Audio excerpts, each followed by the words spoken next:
नमस्ते दोस्तों। Environment management subject में हमने बहुत सारे बातें पढ़ी थी, जैसे कि हमने कई ओवरऑल पोल्यूशन के बारे में बात की थी। उसमें water pollution, air pollution, noise pollution, hazardous waste etcetera, और उसके रिलेटेड एक्ट्स और रूल्स के बारे में भी बात की थी, जैसे कि वाटर एक्ट है, एयर एक्ट है, नॉइज पोल्यूशन रूल है, या फिर हजार्डस वेस्ट मैनेजमेंट रूल है, या एनवायरनमेंट प्रोटेक्शन एक्ट है। अभी उसके अलावा यहाँ पे कुछ टर्मिनोलॉजीज जो मेंशन की गई है, उसमें से एक टर्मिनोलॉजी हम अभी यहाँ पे डिस्कस करने जा रहे हैं, वो है प्रोडक्ट स्टीवर्डशिप। तो प्रोडक्ट स्टीवर्डशिप एग्जैक्टली क्या है, उसके प्रिंसिपल्स क्या है, तो ये लीगल रिक्वायरमेंट में तो नहीं आता है, लेकिन हमारा जो मेन फोकस है, एनवायरमेंट को आपको प्रोटेक्ट करना है, और एनवायरमेंट ओरिएंटेड जो नेगेटिव पॉइंट से नेगेटिव कंसर्न है, या फिर जिसको हम नॉर्मली कहते हैं एडवर्स इंपैक्ट, तो ये एडवर्स इंपैक्ट कम करने के लिए यहाँ पे एक टर्मिनोलॉजी यूज की गई थी, और ये क्लियरली इंडिकेट करता है कि ये प्रोडक्ट ओरिएंटेड है। तो कोई भी टाइप का प्रोडक्ट हो, उसमें अगर यहाँ पे हम प्रोडक्ट ओरिएंटेड अगर कोई एडवर्स इंपैक्ट होते हैं, तो उसके ओरिएंटेड हम यहाँ पे उसका प्रोटेक्शन कैसे करना चाहिए, या फिर कुछ प्रिंसिपल्स कैसे अप्लाई करना चाहिए, उसके बारे में अभी हम यहाँ पे बात करने जा रहे हैं। तो नॉर्मली अगर हम देखेंगे तो कोई भी इंडस्ट्रीज में, चाहे वो मैन्युफैक्चरिंग हो, या फिर कोई असेंबली वाली हो, या फिर ओवरऑल केमिकल इंडस्ट्री, या फिर मैकेनिकल इंडस्ट्री, कोई भी हो, तो उसमें नॉर्मली 3 स्टेप्स जो होते हैं,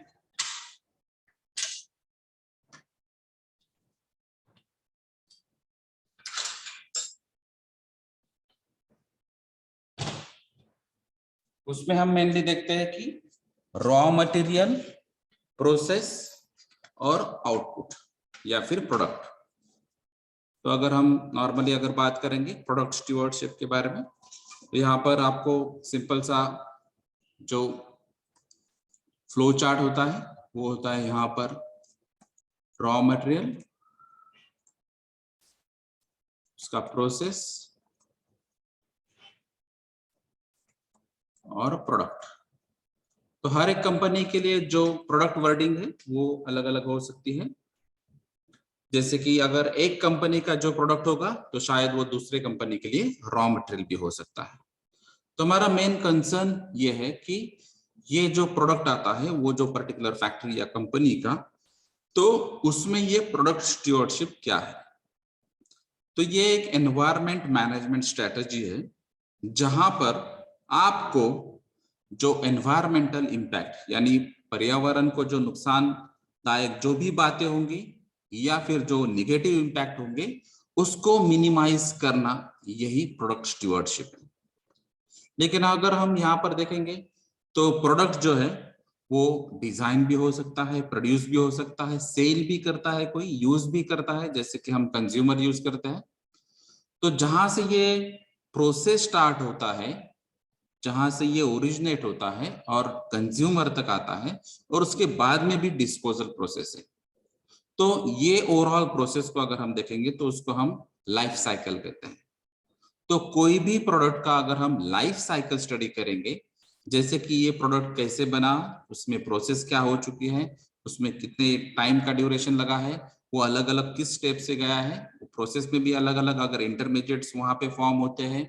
या फिर कोई वेस्ट प्रोडक्ट फॉर्म होता है, या फिर कोई बाय प्रोडक्ट फॉर्म होता है, तो उसका भी कंसर्न आपको यहाँ पे लेना होगा। और बाद में जो फाइनल प्रोडक्ट फॉर्म होता है, उसका पैकेजिंग, उसके बाद में ट्रांसपोर्टेशन, फिर उसका सेलिंग या फिर रिटेलिंग,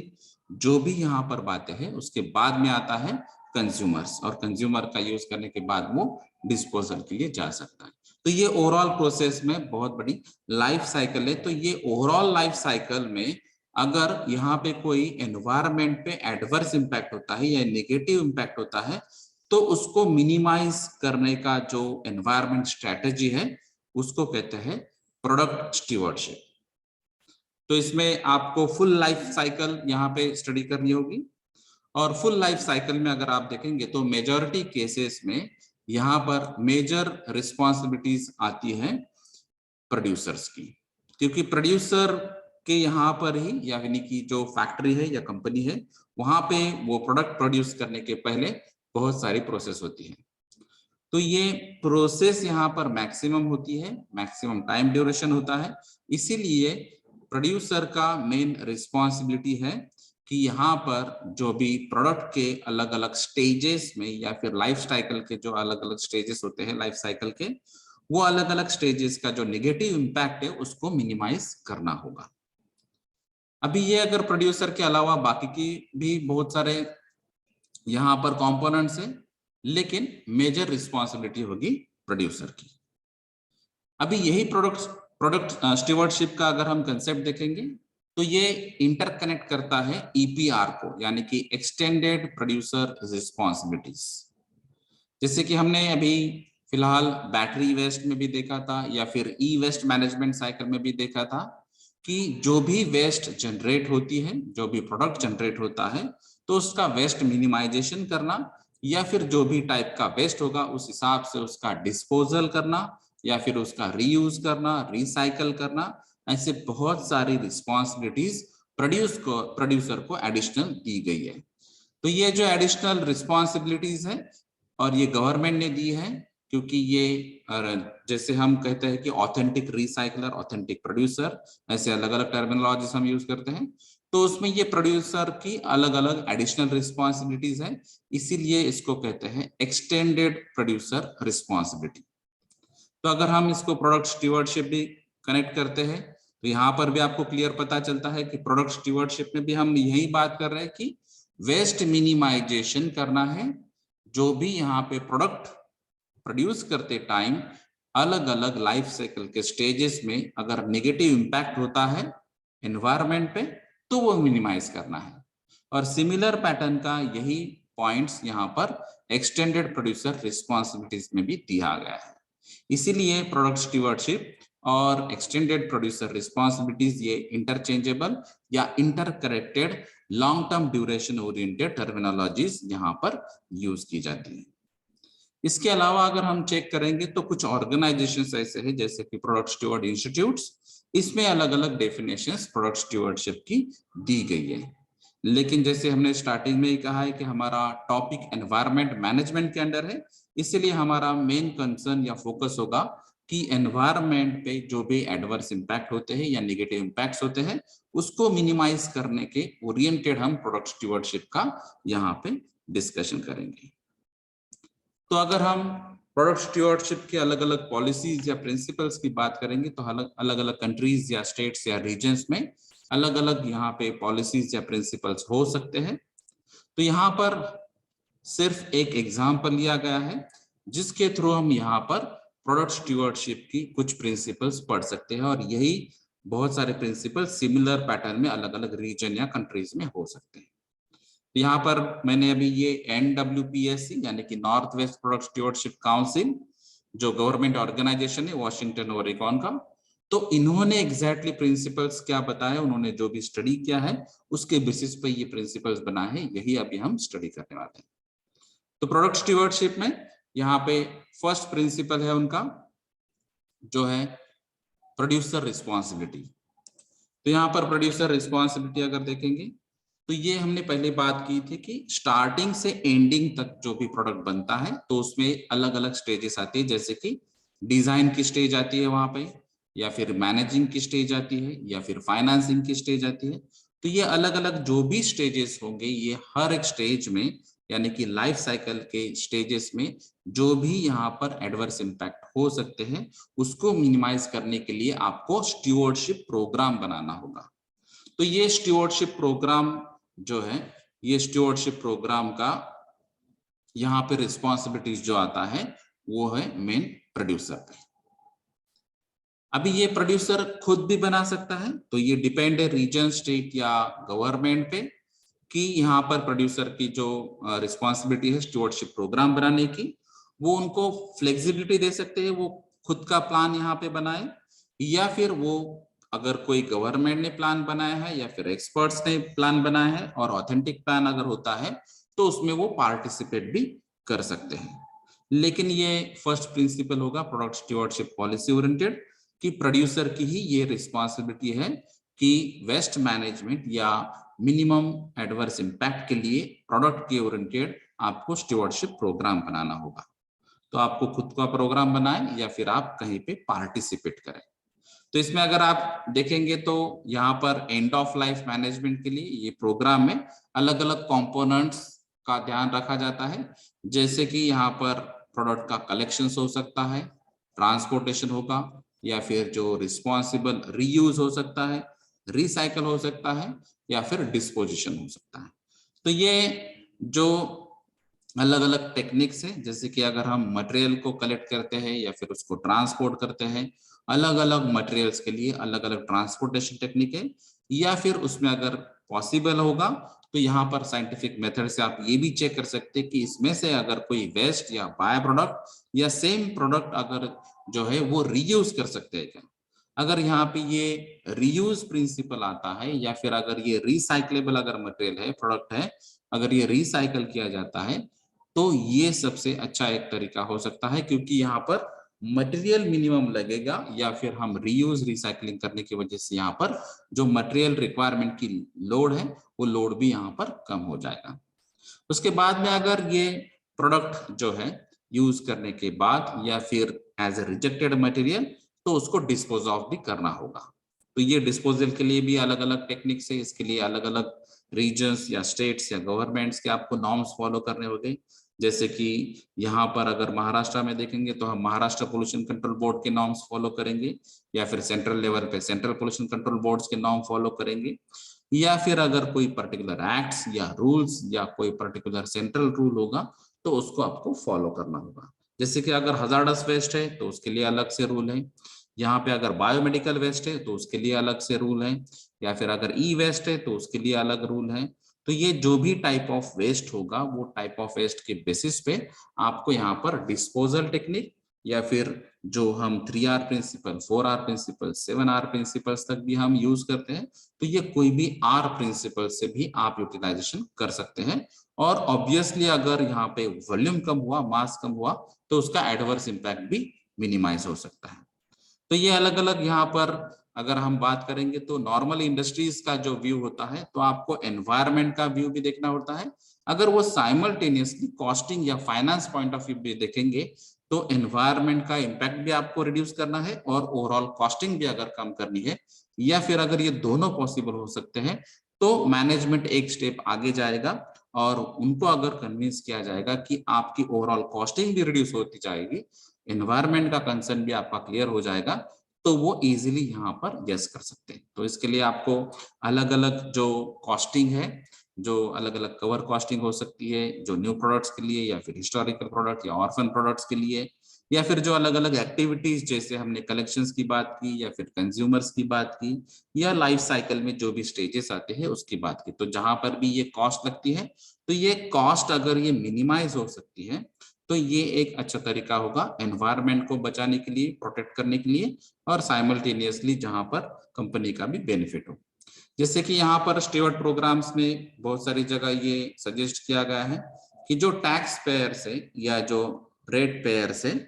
तो इनका जो प्रोडक्ट वेस्ट मैनेजमेंट का जो कॉस्ट आता है वो प्रोड्यूसर्स और यूजर्स को जाता है। तो यहाँ पर अलग अलग थिंकिंग हो सकती है, लेकिन अभी वेस्ट मैनेजमेंट करने के लिए कुछ ना कुछ तो कॉस्टिंग लगेगा। तो हम अभी प्रोडक्ट वेस्ट मैनेजमेंट की बात कर रहे हैं, तो जो भी कॉस्ट लगेगी एक तो ये प्रोड्यूसर्स को जा सकती है, यूजर्स को जा सकती है, या फिर कहीं जगह टैक्सेस में फॉर्म में भी ये जा सकता है। तो ये कॉस्ट रिडक्शन भी आपको करना है अगर आपने प्रोडक्ट वेस्ट मैनेजमेंट ठीक तरह से करना है। उसके अलावा जो प्रोड्यूसर्स का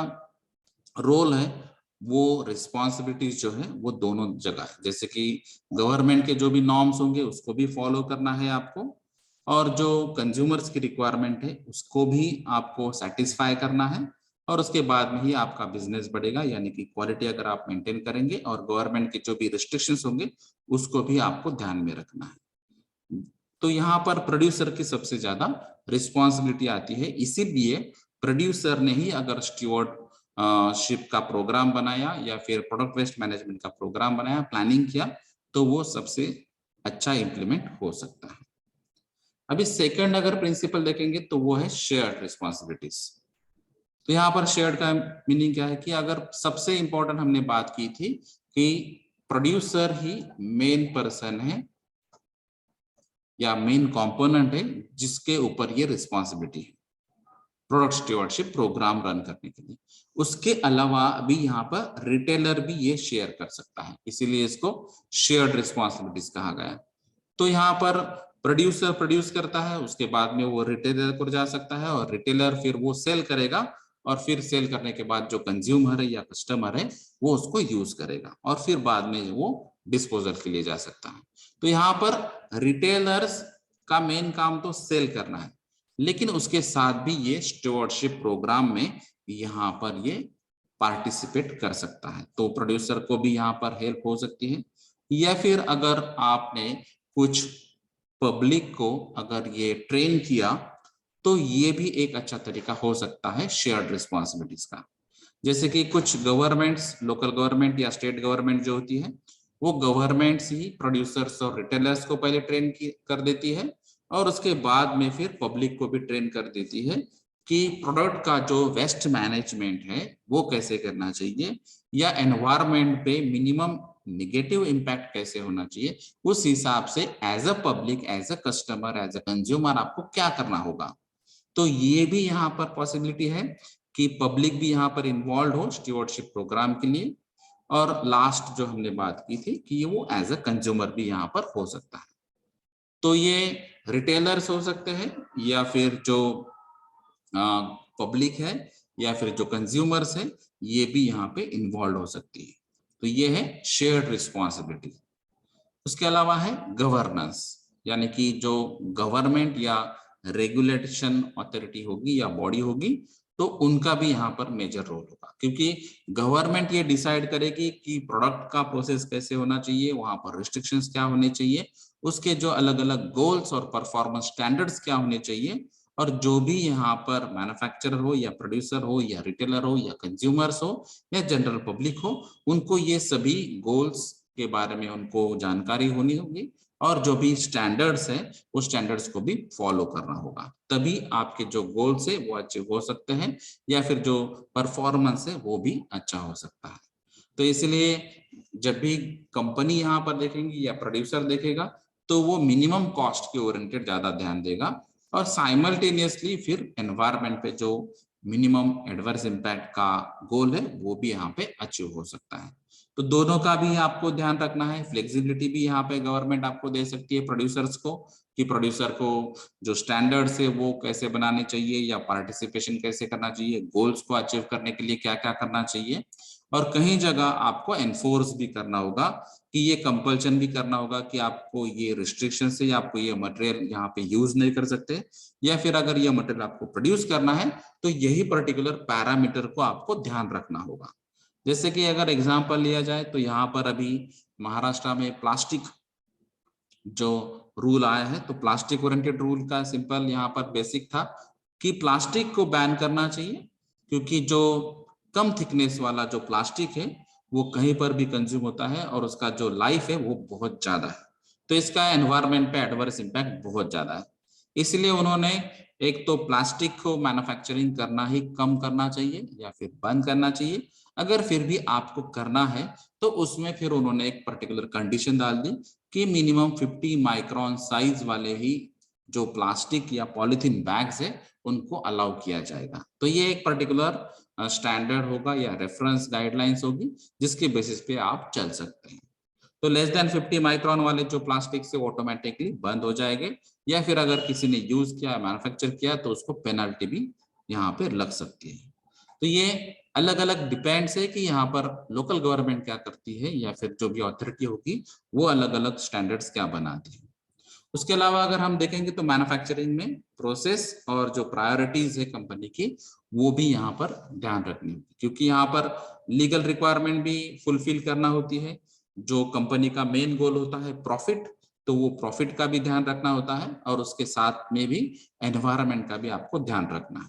तो प्रोसेस में अगर कुछ ऐसे पैरामीटर्स होंगे जिसको अगर आपने कंट्रोल किया या फिर उसमें ट्रायल एंड एरर की या फिर उसमें रिसर्च किया और उसके बेसिस पे अगर आपको पता चले कि ओवरऑल प्रोसेस में इन्वेस्टमेंट कम होती जा रही है लेकिन एनवायरमेंट का जो नेगेटिव इम्पैक्ट है वो रिड्यूस होते जाएगा। तो अगर ऐसे कुछ आउटपुट्स अगर आते हैं तो वो प्रोसेसेस को आपको यहाँ पर प्रेफर करना होगा। तो प्रायोरिटीज भी आपको कंपनी को ध्यान में रखनी है और लीगल का भी यहाँ पे ध्यान रखना है और गवर्नमेंट को भी जो कंपनीज है उनका भी ध्यान रखना है। तो गवर्नमेंट जो भी पॉलिसीज यहाँ पे बनाएगी, जो भी प्रोडक्ट स्टीवर्डशिप प्रोग्राम बनाएगी, जो भी स्टैंडर्ड्स बनाएंगी, वो सभी बातें यहाँ पर ट्रांसपेरेंट होनी चाहिए और अकाउंटेबल भी होनी चाहिए। तो ट्रांसपेरेंट यानी कि जो भी क्लियर कट उन्होंने बात का टारगेट रखा है, गोल रखा है, वो सभी को मालूम होना चाहिए और उसके रिलेटेड ही फिर हमने जो भी स्टैंडर्ड्स बनाए या फिर जो रूल्स एंड रेगुलेशन बनाए या फिर जो गोल्स के अलग अलग सब गोल्स भी बताए हैं वो क्लियर कट होने चाहिए और वो कहीं ना कहीं मेजर भी होने चाहिए। अगर अकाउंटेबल नहीं होंगे तो उसका इंपॉर्टेंस नहीं होगा। तो इसलिए प्रोड्यूसर अगर आप देखेंगे तो प्रोड्यूसर का मेन रिस्पॉन्सिबिलिटी गवर्नमेंट के रूल्स एंड रेगुलेशंस भी, स्टैंडर्ड्स भी फॉलो करने हैं और उसके अलावा जो कंज्यूमर्स की रिक्वायरमेंट है वो भी फुलफिल कर रही है, क्योंकि अगर कंज्यूमर्स की रिक्वायरमेंट फुलफिल करेंगे तभी उनका बिजनेस भी बढ़ेगा। तो आज के डेट में अवेयरनेस प्रोग्राम की वजह से बहुत सारे कंज्यूमर्स अलग अलग ये इको फ्रेंडली प्रोडक्ट्स की भी डिमांड करते हैं या फिर ऐसे कुछ प्रोडक्ट्स जिसकी वजह से एनवायरनमेंट को हानि पहुंचती है, ऐसे प्रोडक्ट को रिजेक्ट भी करते हैं। तो ये कंज्यूमर्स के रिलेटेड भी आपको यहाँ पर ध्यान देना है। तो ये मेजर रिस्पॉन्सिबिलिटीज आती है प्रोड्यूसर पे। फिर फोर्थ जो प्रिंसिपल है वो फाइनेंस है। जैसे कि हमने बात की थी कि हर एक कंपनी या फैक्ट्री का मेन मोटिव होता है प्रॉफिट, तो उसके ओरिएंटेड भी आपको यहाँ पर ध्यान देना। तो अगर ये प्रोड्यूसर का ही मेजर रिस्पॉन्सिबिलिटी यहाँ पे दिखाई देता है कि स्टीवर्ड प्रोग्राम या फिर प्रोडक्ट स्टीवर्डशिप प्रोग्राम बनाने के लिए, प्लानिंग करने के लिए, एग्जीक्यूट करने के लिए, तो यहाँ पर वो खुद भी यहाँ पे इन्वेस्ट कर सकते हैं जो भी यहाँ पर कॉस्टिंग उन्होंने फाइनलाइज की होगी, या फिर वो डिस्ट्रीब्यूटर्स और जो रिटेलर्स होते हैं उनको भी यहाँ पर पार्टिसिपेशन के लिए बता सकते हैं, या फिर जो भी ओवरऑल कॉस्टिंग होगा उसका डिस्ट्रीब्यूशन प्रोड्यूसर्स, डिस्ट्रीब्यूटर और रिटेलर्स में भी हो सकता है। तो ये अलग अलग जो प्रिंसिपल्स है ये भी आप अप्लाई कर सकते हैं प्रोडक्ट स्टीवर्डशिप में। और अभी जो मेन प्रिंसिपल है यहाँ पे जो है एनवायरमेंट ओरिएंटेड, तो हमने पहले ही बात की कि आपको जो प्रोडक्ट है उसका वेस्ट मिनिमाइजेशन करना है, एनवायरमेंट पे नेगेटिव इम्पैक्ट मिनिमाइज करना है। तो इसके रिलेटेड आपको प्रोडक्ट का अच्छा डिजाइन जो इको फ्रेंडली हो वो चेक करना है। उसके अलावा जो मेन सोर्स होगा वेस्ट का, तो उसका रिडक्शन कैसे करना चाहिए उसके बारे में आपको ध्यान देना है। रिसाइक्लेबल यहाँ पे प्रोडक्ट अगर होगा तो वो प्रेफर्ड किया जाएगा, और जो भी यहाँ पे टॉक्सिक अगर केमिकल्स अगर यूज होते होंगे तो उसका रिडक्शन करना होगा या फिर उसको सब्स्टिट्यूट करना होगा। तो ये मेन अभी आज के डेट में अगर आप चेक करेंगे तो ये लीगल रिक्वायरमेंट में बहुत सारे चेंजेस आ चुके हैं, अलग अलग अमेंडमेंट्स आ चुके हैं और उनका मेन जो ध्यान है वो एनवायरमेंट ओरिएंटेड है। तो ये भी आपको जनरलाइज भी ध्यान देना है और लीगल फ्रेमवर्क या लीगल जो कंप्लायंस है उसको भी फुलफिल करना है। तो आपको एनवायरमेंट का भी ध्यान देके आपको इंडस्ट्री का भी जो मेन बिजनेस ओरिएंटेड काम है उसका भी बैलेंसिंग आपको करना होगा। तो इसमें अगर जनरलाइज देखेंगे तो सबसे इंपॉर्टेंट यहाँ पे आता है ओवरऑल ग्लोबल लेवल पे, तो ग्रीन हाउस गैसेस का रिडक्शन करना यानी कि कार्बन एमिशन रिड्यूस करना या फिर वेस्ट मैनेजमेंट रिड्यूस करना, इसके ओरिएंटेड जो भी हायरार्की होगी वो आपको यहाँ पे एक्सेप्ट करनी है और वो फॉलो करनी है। और उसके बाद में भी प्रोडक्ट बनने के बाद कंज्यूमर के जाने के बाद जो अभी हमने बात की थी कि अगर डिस्पोजल उसके अलग अलग जो टाइप ऑफ प्रोडक्ट है या फिर वेस्ट है उसके बेसिस पे यहाँ पर डिस्पोजल टेक्निक्स आपको एडॉप्ट करनी है। कोई भी आपको फाइनल डिस्पोजल टेक्निक एडॉप्ट करनी हो, डिजाइन की टेक्निक एडॉप्ट करनी हो या फिर प्रोसेस में अलग अलग पैरामीटर चेक करने हो, सभी जगह आपको एक ही ध्यान रखना है कि ओवरऑल प्रोडक्ट का ओवरऑल लाइफ साइकिल के कोई भी स्टेजेस में जो निगेटिव इंपैक्ट होता है उसको मिनिमाइज करना, यही मेन प्रोडक्ट स्टीवर्डशिप है। तो ये कुछ एग्जांपल्स है, जैसे कि यहाँ पर ये जो प्रोग्राम उन्होंने बनाया था तो उनके प्रोग्राम तो उन्होंने पेंट का टेक बैक शुरू किया है 20 इयर्स के लिए, या फिर जो 100 रिटर्न लोकेशंस उन्होंने बैटरीज कलेक्शन करने के लिए वहां पे अभी स्टार्ट किए हैं। जो CFL यानी कि कॉम्पैक्ट फ्लोरोसेंट जो लाइट्स है वो CFL का भी कलेक्शन उन्होंने 35 पॉइंट्स पे स्टार्ट किया है। जो नीडल्स है उसका भी एक ड्रॉप ऑफ लोकेशंस वहां पे नियर अबाउट 70 लोकेशंस उन्होंने अभी स्टार्ट किए हैं। जहां पर थर्मोमीटर्स में जो मर्क्यूरी यूज किया जाता है, इफेक्टिव मर्क्यूरी, तो उसको एक्सचेंज करने के लिए भी उन्होंने कुछ लोकेशंस दिए हैं। और कुछ रिटेलर्स के यहाँ पर कुछ फैसिलिटीज दिए हैं, कुछ हार्डवेयर पे या फिर फार्मेसी जो मेडिसिन या मेडिकल जो स्टोर्स होते हैं वहां पर भी ऐसे अलग अलग कुछ अट्रैक्टिव स्कीम्स भी दिए हैं, जिसकी वजह से उनको जो प्रॉब्लमेटिक या हार्मफुल जो सब्सटेंसेस है उनका कलेक्शन करना है और उनको इको फ्रेंडली प्रोडक्ट जो है उनको एक्सचेंज करके देना है। तो ये अलग अलग मैन्युफैक्चरर्स के या फिर जो रिटेलर्स के ये अलग अलग स्कीम हो सकती है। इवन यहाँ पर गवर्नमेंट भी इनको मोटिवेट कर सकता है। तो ये अलग अलग स्कीम भी आप यहाँ पे चेक कर सकते हैं। तो ओवरऑल अगर प्रोडक्ट स्टीवर्डशिप में हम देखेंगे तो आज की डेट में हमको क्या करना चाहिए, तो ये एक प्रिकॉशनरी अप्रोच आपको यहाँ पर थॉट प्रोसेस में लाना चाहिए कि हर एक बात अगर हम फैक्ट्री में देखेंगे कि ये लीगल है क्या, क्योंकि हमारा सबसे पहला जो प्रायोरिटी होता है अगर लीगल यहाँ पे रिक्वायरमेंट है तो हमको फुलफिल करना ही है। और दूसरी बात जब एज ए सेफ्टी ऑफिसर हम देखते हैं तो ये सेफ है क्या, तो ये दोनों बात जो हम देखते हैं। उसके अलावा यहाँ पर अभी एनवायरमेंट पॉइंट ऑफ व्यू ये भी बात देखनी होगी, इज इट नेसेसरी,